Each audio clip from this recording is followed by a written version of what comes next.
पाकिस्तान के अंदर आज प्राइम मिनिस्टर शहबाज शरीफ साहब जो हैं उन्होंने होली के मौके पे जितनी भी पाकिस्तान की हिंदू कम्युनिटी है उसको आज मुबारकबादें दी हैं। आपको बताइए कि सिंध के अंदर ज़्यादा हिंदू है हमारी कम्युनिटी, वहाँ पे आज बड़ी ज़बरदस्त रंगारंग तकरीबें हुई सिंध के अंदर, लोगों ने एक दूसरे को रंग लगाया। प्राइम मिनिस्टर साहब ने कहा जी कि we take pride in multi ethnic, multi lingual, multi cultural and multi religious characteristics of our society. हम सबको मिलकर अपने मुल्क के लिए काम करना पड़ेगा। होली जो है वो मैसेज ऑफ होप लाता है और हैप्पीनेस लाता है, तो हम आपको इस मौके पे मुबारकबाद देते हैं। इसके साथ साथ प्रेसिडेंट जरदारी जो हैं उन्होंने भी कहा जी कि ये जो फेस्टिवल है ये शो करता है Triumph of good over evil, और हमारा कॉन्स्टिट्यूशन हर किसी को फ्रीडम देता है कि वो जैसे भी रहना चाहता है वो रहे। पाकिस्तान एक खूबसूरत बुके है लोगों का जिसमें कि डिफरेंट रिलीजन के लोग जो हैं वो रहते हैं, तो आप जिस तरह से भी अपनी ज़िंदगी गुजारना चाहते हैं आप गुजारें। इसके अलावा पाकिस्तान फॉरेन ऑफिस जो है उसने भी आज हर किसी को जो होली मना रहा है उसको मुबारकबाद दी है। पाकिस्तान की सुप्रीम कोर्ट जो है वो कह रही है जी कि ये जो मिलिट्री कोर्ट्स के अंदर सिविलियंस के ट्रायल्स हो रहे हैं for their alleged involvement in May 9 के राइट्स, उसमें डिटेल्स मांगी है आज इन्होंने। 6 मेंबर बेंच जो है जिसको लीड कर रहे थे जस्टिस अमीनुद्दीन खान और जिसके के अंदर जस्टिसेस थे मोहम्मद अली मजहर, अजहर रिजवी, शाहिद वहीद, मुसरत हिलाली, इरफान सादात खान। उन्होंने आज ये अपील सुन रहे थे अगेंस्ट जो अक्टूबर 23 को जो यूनानिमस रूलिंग आई थी जिसमें कि कहा गया था कि ये जो 103 सिविलियंस हैं इनका मिलिट्री कोर्ट के अंदर जो इन्होंने अटैक किया था आर्मी इंस्टॉलेशंस पे, मिलिट्री कोर्ट में इनका मुकदमा नहीं चलना चाहिए, दूसरी कोर्ट में चलना चाहिए, जिसको कि ओवरटर्न कर दिया गया था। उस सिलसिले में ये आज हियरिंग फिर से सुन रहे थे। ये जो फैसला था उसको बड़ा उस वक्त पसंद किया गया था और 5 मेंबर जो सुप्रीम कोर्ट जो बेंच था उसके अंदर जस्टिस एजाजुल एहसान, मुनीब अख्तर, याया अफरीदी, सैयद मज़हर अली अकबर नकवी, आयशा मलिक, उनको जो है वो किया गया था। बड़ा तारीफ उनकी की गई थी क्योंकि उन्होंने कहा था कि ये मिलिट्री कोर्ट्स के अंदर सिविलियंस को ट्राई करना अल्ट्रा वायलेंस कॉन्स्टिट्यूशन है, यानी कि कॉन्स्टिट्यूशन के अगेंस्ट है। लेकिन फिर ये उन्होंने कहा था कि जी क्रिमिनल कोर्ट्स में इनका केस चलाएं, लेकिन दिसंबर 13 को इसको कंडीशनली सस्पेंड कर दिया गया था और फिर जो है सुप्रीम कोर्ट ने कहा था कि जी अब हम फिर इसको फाइनल जजमेंट की तरफ लेके जाएंगे, तो उसी सिलसिले की आज ये सुनवाई हो रही थी। एक लीक्ड वीडियो आई है जी सोशल मीडिया के ऊपर जिसमें कि सुना जा रहा है कि अफगान तालिबान कमांडर जो हैं वो रिकमेंड कर रहे हैं एक ग्रुप को एड्रेस करके जिसमें कि जो आर्म्ड मिलिटेंट्स हैं ऑफ हाफिज गुल बहादुर के पाकिस्तान के ऊपर जो है तुम करो अटैक्स करो। ये जो फैक्शन है हाफिज गुल बहादुर ये टीटीपी से इसका ताल्लुक है और यह जो है इसका ताल्लुक जो है तहरीक तालिबान अफगानिस्तान के साथ है, जो कि ये ऑर्डर्स टेररिस्ट को दे रहा है कि पाकिस्तान की सिक्योरिटी एजेंसी के ऊपर अटैक करो पाक अफगान बॉर्डर के ऊपर। आपको पता ही है कि ये जो वीडियो आई थी इससे पहले भी उसमें भी कहा गया था कि ये जो टीटीपी हैं ये पाकिस्तान के खिलाफ बड़ा काम कर रहे हैं। सिक्योरिटी फोर्सेस ने इस पर्टिकुलर वीडियो को देखते हुए कहा है जी कि ये डंगर अलगाद एरिया जो अफगानिस्तान का वहां से ये आई है। या इसमें कह रहा है कि 6 रॉकेट्स लॉन्च करो और 6 असेलेंट्स जो हैं वो जाके इनके ऊपर अटैक करें और सबको रेडी रहना चाहिए ऑन द ऑर्डर्स ऑफ मुजाहिदीन अमीरुल मोमिनीन शेख अब्दुल्ला। तो जो देखा जा रहा है कि जो मिलिटेंट्स हैं वो बिल्कुल एग्री कर रहे हैं कि हम पाकिस्तान पे अटैक करेंगे और ये सारी बातें, लेकिन अभी तक तालिबान की जो गवर्नमेंट है उसने इस वीडियो के ऊपर कुछ रिस्पॉन्स नहीं दिया है। तो अगर आने वाले दिनों में आएगा तो फिर हम आपको बताएंगे। पाकिस्तान में सेनेट के इलेक्शंस जो हैं जी अप्रैल 2 को होने वाले हैं और आपको हमने बताया था वीकेंड पे कि मुराद सईद और जो आजम सवाती हैं उन्होंने अपने डाले थे जो नॉमिनेशन के पेपर्स जिनको कि रिजेक्ट किया गया था। आज जो अपेलेंट ट्रिब्यूनल है उसने एटलीस्ट जो आजम सवाती हैं उनके नॉमिनेशंस को एक्सेप्ट किया है। ये जो अपेलेंट ट्रिब्यूनल है ये ईसीपी ने ही बनाई है, इलेक्शन कमीशन ऑफ पाकिस्तान ने। इनके जो ट्रिब्यूनल के जो जज हैं जस्टिस शकील अहमद आज इनकी ये सुन रहे थे और उन्होंने पूछा कि भाई इनके आपने जो है पेपर्स क्यों रिजेक्ट किए, क्योंकि ये तो एक टेक्नोक्रेट सीट पे आ रहे थे। तो बहरहाल जी उनकी जो मंजूरी मिली है वो तो जनरल सीट पे मिली है, लेकिन उन्होंने सवाल जरूर किया। स्वाति साहब के जो लॉयर थे उन्होंने कहा जी कि 3 लोग जिनको कि ऑब्जेक्शन था उन्होंने ये डाला है और मेरे क्लाइंट को तो पता ही नहीं है कि उनको ऑब्जेक्शन किया है और वो चाहते क्या है उनसे।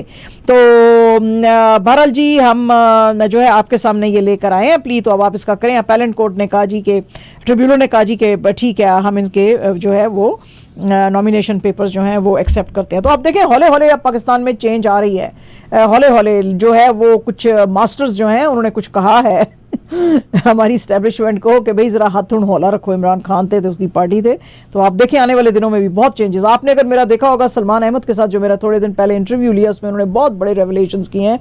उससे पहले भी मैं आपको बता रही थी कि पाकिस्तान में अब आने वाले दिनों में चेंज आएगी, क्योंकि ये गवर्नमेंट ज़्यादा दिन नहीं चलेगी, सितंबर अक्टूबर तक चल जाएगी तो बड़ी बात है और पीटीआई को फिर से इनको लाना ही पड़ेगा। तो ये हम बड़े दिनों से प्रेडिक्शंस कर रहे हैं, आप वॉच करते रहें और ये आप देखते रहेंगे पाकिस्तान के अंदर हौली हौली इस तरह की बातें आएंगी।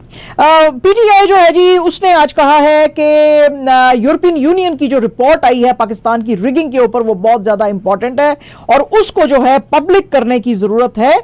आज इस सारी चीज़ की डिटेल्स जो है पीटीआई के स्पोक्स पर्सन रऊफ हसन साहब जो कि प्रेस कॉन्फ्रेंस कर रहे थे इस्लामाबाद में, उस सिलसिले में बात कर रहे थे और उन्होंने कहा जी कि ईयू ने बिल्कुल कंफर्म किया कि उन्होंने पूरी की पूरी ये रिगिंग की रिपोर्ट जो है इलेक्शन कमीशन ऑफ पाकिस्तान को दी है और ये बिल्कुल जरूरी है कि इस जो रिपोर्ट है इसको पब्लिक के सामने लाया जाए, क्योंकि ईयू के जो लीड स्पोक्स पर्सन थे for foreign affairs and security policy Peter Stano, उन्होंने कहा था जी कि लेवल प्लेइंग फील्ड यहां पे पॉलिटिशियंस को नहीं दिया गया था, कुछ पॉलिटिशियंस को दीवार के साथ लगाया गया था, उनको freedom of assembly and expression नहीं दिया गया था, इंटरनेट बंद किया गया था और बिल्कुल इलेक्टोरल जो प्रोसेस था उसके अंदर बेतहाशा जो है ग्रोस उसके अंदर इंटरफेरेंस जो है वो की गई है और बहुत सारे पॉलिटिकल जो वर्कर्स थे उनको जो है पकड़ा भी गया था, अरेस्ट किया गया था। तो उसी सिलसिले में आज रऊफ हसन साहब कह रहे थे जी कि ये ईयू की जो रिपोर्ट है इसको आप लोगों के सामने लेकर आएं और फुल इन्वेस्टिगेशन बिठाएं, ये जो सारी इरेगुलरिटीज है इनकी। जो यूरोपियन यूनियन की जो ये रिपोर्ट थी इसका नाम था इलेक्शन एक्सपर्ट मिशन रिपोर्ट, जिसमें कि उन्होंने कहा था कि जो हमने आपको बताया है उसको उनकी जो रिकमेंडेशंस हैं उनको इंप्लीमेंट करें। तो इंप्लीमेंट तो नहीं हुई हैं, बहरहाल अब तो गवर्नमेंट्स भी बन गई हैं, अब पता नहीं क्या होएगा जनाब, देखेंगे। बहरहाल पाकिस्तान के अंदर oil and gas regulatory authority OGRA जिसको बोलते हैं उसने आज पब्लिक हियरिंग लाहौर के अंदर कन्वीन की है ऑन पिटीशन जो कि सबमिट की थी सुई नॉर्दर्न गैस पाइपलाइन लिमिटेड ने, और उसने उसमें सुई गैस ये जो नॉर्दर्न गैस पाइपलाइन अदारा है उसने कहा है जी कि 147% गैस की प्राइसेस में इंक्रीज करने की जरूरत है फॉर द फिस्कल ईयर 2024-25 और ये अगर ऐसा मान लिया गया तो ये थर्ड इनका जो है ये प्रपोजल जो इस साल लाए थे वो थर्ड इंक्रीज यहां पे होएगा। उन्होंने कहा जी कि हम 7.22 मिलियन कंज्यूमर्स को Punjab KP Azad Jammu and Kashmir में केटर करते हैं, लेकिन हमारे रेवेन्यूज जो है वो नीचे आ गए हैं। ओनली हमारे रेवेन्यूज जो है 189.18 बिलियन रुपीस हैं, मतलब ये और इन्होंने कमाना है अजय। तो वो कहते हैं जी कि अगर ये चेंजेस आए तो ये they can take effect from July 1, 2024। इन्होंने कहा जी कि जो एवरेज गैस प्राइस है उसको बढ़ाएं 4,446.89 पर मैट्रिक मिलियन जो है वो टन्स, और इसके अंदर ऐसे ही हौले हौले जो है इनको इंक्रीज को ऊपर आप लेके जाएं। इसके साथ साथ जो आज इस्लामाबाद के अंदर मेट्रोपॉलिटन कॉर्पोरेशन है उसने भी कहा है कि जो फार्म हाउसेज हैं इस्लामाबाद में उनके ऊपर भी अब जो है property tax at the tune of 180,000 तक जो है वो लगाया जाना चाहिए। मतलब है हर चीज़ पे बस टैक्स लगाते जाओ, चीज़ों की कीमतें बढ़ाते जाओ, रिफॉर्म्स ना लेके आना पायन, और कोई जो है वो जो FDI यानी कि फॉरेन डायरेक्ट इन्वेस्टमेंट भी ना लाना, बस टैक्स बढ़ाते जाओ। बिल्कुल कनेडा के आप नक्शे कदम पे चल रहे हैं। बड़ी मैं इंप्रेस हुई हूँ पाकिस्तान से। बिल्कुल मजिद भाई कनेडा को फॉलो कर रहा है पाकिस्तान इस वक्त, देखना अब थोड़े दिनों में कनेडा ही बन जाएगा। जी अच्छा जनाब, आज बहुत ही अफसोस की बात है, आपको पता ही है कि पाकिस्तान का one of the most prestigious जो इंस्टीट्यूशन है वो एचएसएन कॉलेज है लाहौर का। एचएसएन कॉलेज लाहौर के जो प्रिंसिपल हैं माइकल ए टॉमस, उन्होंने आज बहुत अरसा इसको हेड करने के बाद जो रिजाइन कर दिया और उन्होंने कहा जी कि मैं तो चाहता था मैं सारी जिंदगी इस स्कूल को इस कॉलेज को हेड करता, इतना जबरदस्त है, लेकिन अब मैं ये कंटिन्यू नहीं कर सकूंगा। उसकी वजह यह है कि पंजाब के जो गवर्नर है बलीगुर रहमान साहब, उन्होंने कॉलेज अथॉरिटीज को कहा था जी कि federal minister for economic affairs and establishment जो हैं आहत चीमा साहब, उनके बेटों की फीस माफ कर दी जाए। और ये जो पंजाब के गवर्नर साहब थे, इनको मिनिस्टर की वाइफ ने, बेगम साहबा ने फोन करके कहा था कि आप ऐसी बात करो। इन्होंने जो अपना मिस्टर टॉमस ने जो लेटर लिखा है रेजिग्नेशन का, उन्होंने कहा जी कि मैं अपनी पोस्ट पे सिर्फ अप्रैल 1 तक रहूंगा, उसके बाद मैं किसी सूरत भी कंटिन्यू नहीं करूंगा, क्योंकि स्कूल की मैंने एक रेपुटेशन बिल्ड की हुई है। यानी हम स्कूल इसलिए कह रहे हैं, आप मुझे कह सकते हैं कि जी आप गलत बोल रहे हो, आपको पता ही है कि हम स्कूल ही बोलते हैं। जो है जैसे कि यूनिवर्सिटी में जब आपका बच्चा जा रहा है तो वो कहता है कि जी my school year has ended, तो उस टर्म में है ना मजदाई, तो इसलिए चलो जी हम एचएसएन कॉलेज ही कह देते हैं। तो कॉलेज की वो कहते हैं जी कि यहाँ पे हमने कभी भी ये पॉलिटिक्स और नेपोटिज्म को हवा नहीं दी थी, और लेकिन मैं ये बर्दाश्त ही नहीं कर सकता हूँ कि एक ब्लेटेंट पॉलिसी जो है पॉलिसी लाई जा रही है जिसमें कि कुछ सर्टेन इंडिविजुअल्स जो हैं उनको अकोमोडेट किया जा रहा है और उसको ब्लू आइड किड्स बनाया जा रहा है। ये हम बिल्कुल नहीं करेंगे। हमने बहुत सारे गरीब जो काबिल बच्चे थे ऑन कंपैशनेट बेसिस उनको स्कूल में दाखिला दिया था, लेकिन एक मिनिस्टर के बच्चे जो कि शायद कहना चाहते होंगे इस काबिल भी नहीं है और पैसे भी दे सकते हैं, तो कहते हैं जी कि ये उनके साथ हम प्रेफरेंशियल एटीट्यूड नहीं कर सकते हैं। पाकिस्तान में जनाब एक अच्छी खबर भी है, और अच्छी खबर ये है जी कि होश आ गई है पाकिस्तान को, जाग गया नींद से कि हमारी इतने काबिल बच्चे हैं तो उनके लिए हमें कुछ करना चाहिए। पाकिस्तान के अंदर जनाब अब मुल्क का लार्जेस्ट आईटी पार्क जो है वो इस्लामाबाद के सेक्टर G10 के अंदर जो है अब कायम किया जा रहा है, और इसको बनाया जा रहा है under special investment facilitation council. इसको 3.3 एकर्स का जो एरिया है उसके ऊपर ये सारा आईटी पार्क बनेगा। इसके बड़ा ही एम्बिशियस प्रोजेक्ट है और इसके अंदर प्राइवेट पब्लिक पार्टनरशिप नजर आएगी। इसके अंदर 6000 जो फ्रीलांस आईटी के बच्चे हैं वो इसकी state of the art facilities और रिसोर्सेज का फायदा उठा सकेंगे। इनोवेशन और डेवलपमेंट जो है आईटी सेक्टर में लाएंगे, क्योंकि आपको पता ही है कि पाकिस्तान की आईटी सेक्टर में काफी जो है वो तेजी आई हुई है, और ये जो है इसके अंदर अब बातचीत गवर्नमेंट कर रही है including Pakistan software export board and ministry of IT and telecommunication से कि इसको कैसे अच्छी तरह से सेटअप किया जा सकता है। So this is big big big great news, ये जो आज से कोई 20 साल पहले इंडिया ने किया था। हाँ जी बिल्कुल, वेरी वेरी गुड न्यूज।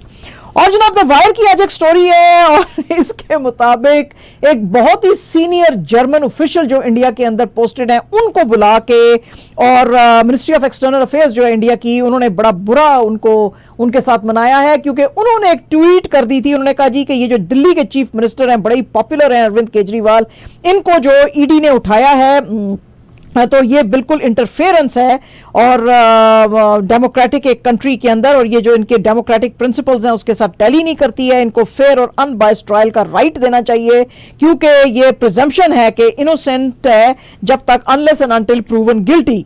ये जो सेबेस्टियन फिशर साहब हैं जर्मन फॉरेन मिनिस्ट्री के स्पोक्स पर्सन, उनसे भी एक क्वेश्चन आज किया गया था। उन्होंने कहा जी कि आपका क्या ख्याल है जो हिंदुस्तान के अंदर इस वक्त हो रहा है, तो उन्होंने कहा था जी कि इंडिया एक डेमोक्रेटिक कंट्री है और हम समझते हैं कि ये हम बड़े क्लोजली इसको देख रहे हैं और हम इवेल्युएट कर रहे हैं केजरीवाल साहब का अरेस्ट, लेकिन हमें लगता है कि यहाँ पे चीजें ठीक से चलेंगी। मिनिस्ट्री ऑफ एक्सटर्नल अफेयर्स ने कहा जी कि ये आपने हमारे इंडिया का जो लीगल प्रोसीडिंग्स हैं उनके अंदर आपने इंटरफेयर करने की कोशिश की है, तो आप जरा आराम से साइड पे बैठे।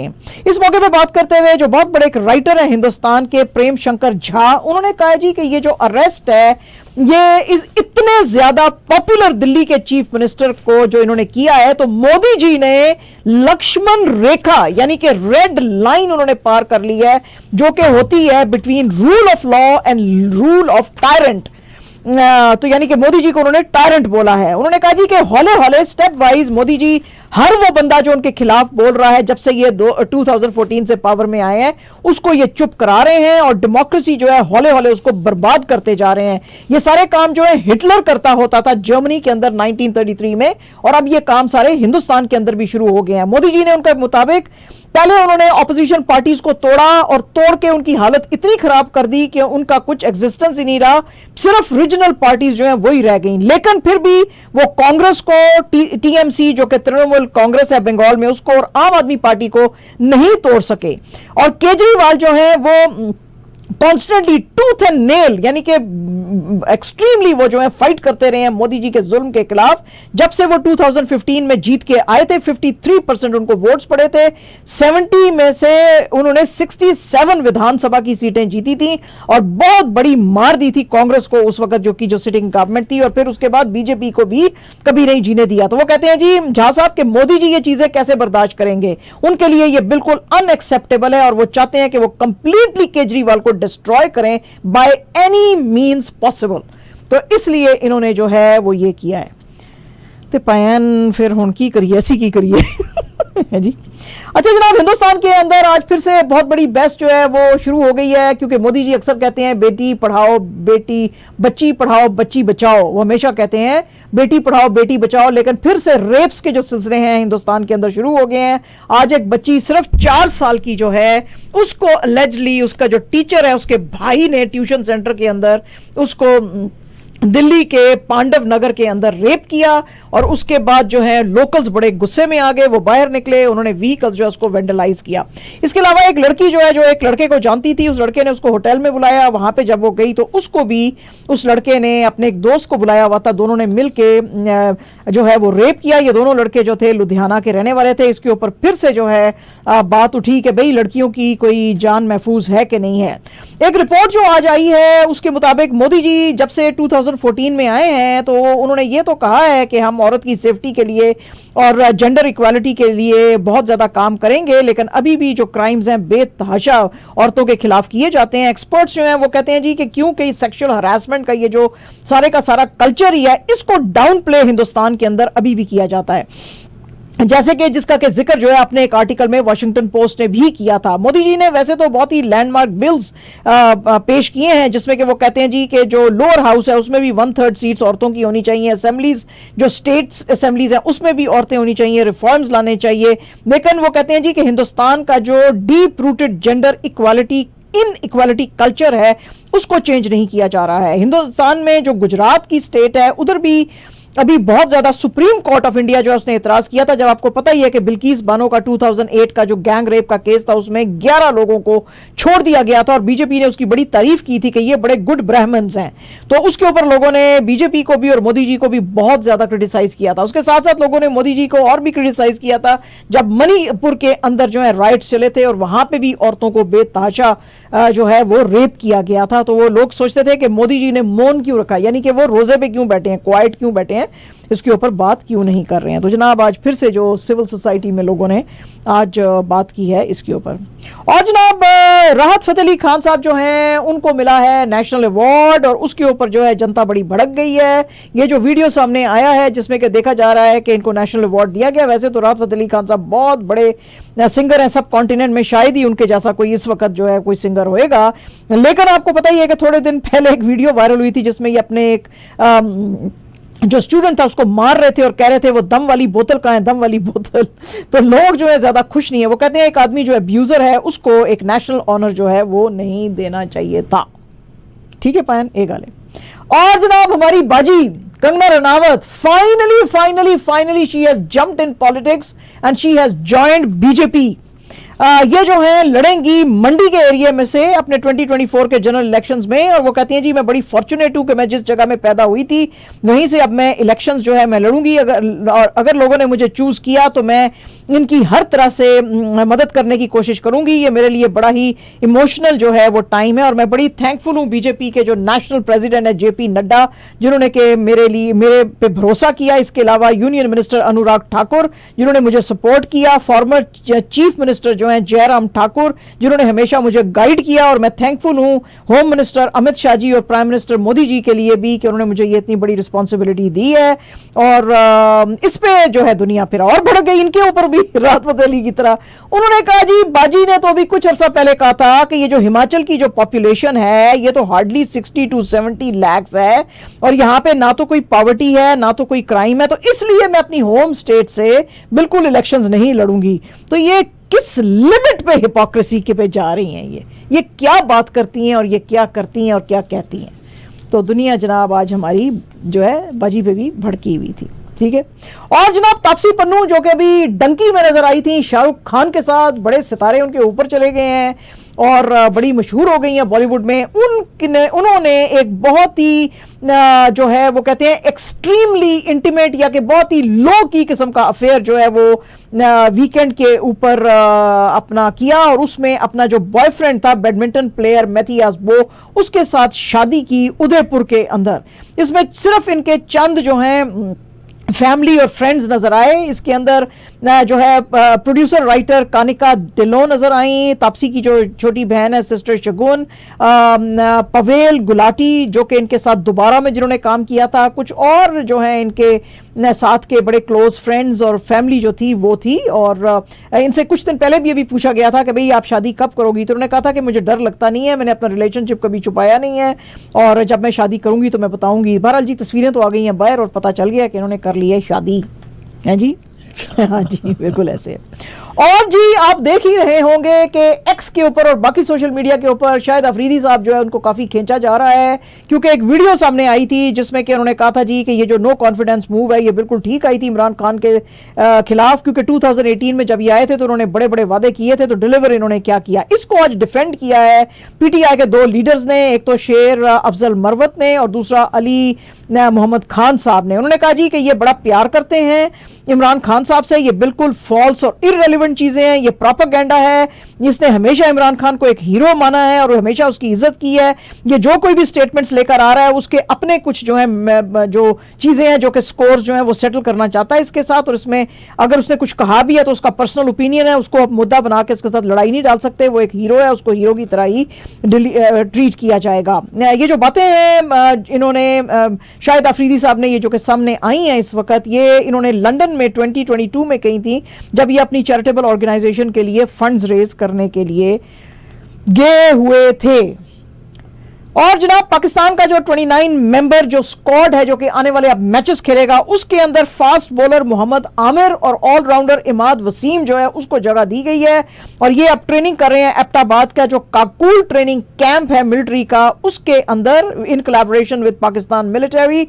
और पीसीबी जो है वो यहाँ पे अब ये कैंप उसने शुरू किया है। वो कहते हैं जी कि इनकी ट्रेनिंग जो है हम इसलिए करना चाहते हैं ताकि इनकी फिजिकल और मेंटल एनहांसमेंट की जाए और इनको एक्सपीरियंस ट्रेनर से ट्रेनिंग दी जाए ताकि इनके फिटनेस लेवल जो है लड़कों के बढ़ सकें। तो आपको पता ही है कि इमरान खान साहब भी मोहम्मद आमिर की बड़ी तारीफ करते थे, वो कहते थे ठीक है उससे गलती हुई उसने मान ली, अब उसको लाना चाहिए because he is a rare talent. तो और इसने भी एक दफ़ा कहा था मोहम्मद आमिर ने कि मैं अपनी कंट्री जो है उसको सर्व करना चाहता हूं। तो बहरहाल जी अब इनको मौका मिल गया, अब देखते हैं क्या करते हैं।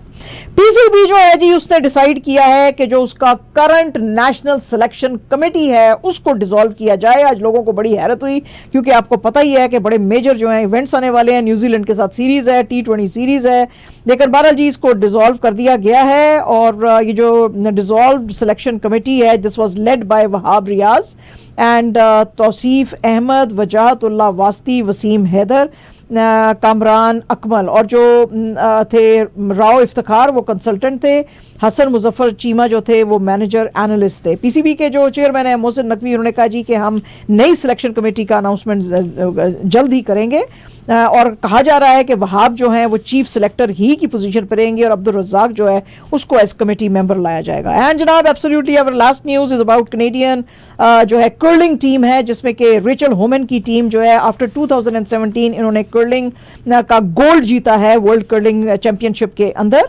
और इन्होंने हराया है स्विट्जरलैंड की टीम को जो कि लीड कर रही थी सिल्वाना तिरिज़ोनी को 7-5 से। ये थी हमारी आज की खबरें। ये थी आज की खबरें।